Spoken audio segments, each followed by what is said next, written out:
आँखिन से अंधो है जाएगो, दांतों से कछु खाई नहीं पाएगो।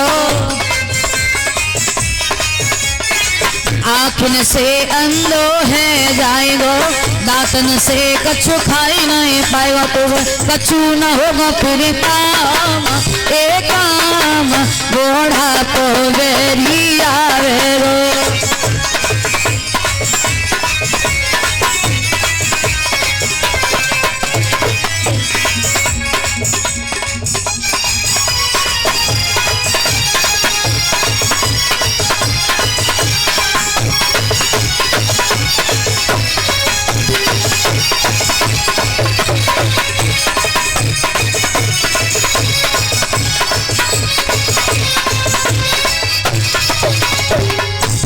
बोलिए वृंदावन हरिलाल की। एक बार तेजी के साथ में जयकारा लगाएंगे। ऐसा जयकारा लगाइए जो कि जिब्या पर पाप रूपी पक्षी बैठा होता है वो प्रभु के जयकारे सुन जाता है। सभी बोले बोलिए गोविंद भगवान की, राधा कृष्ण भगवान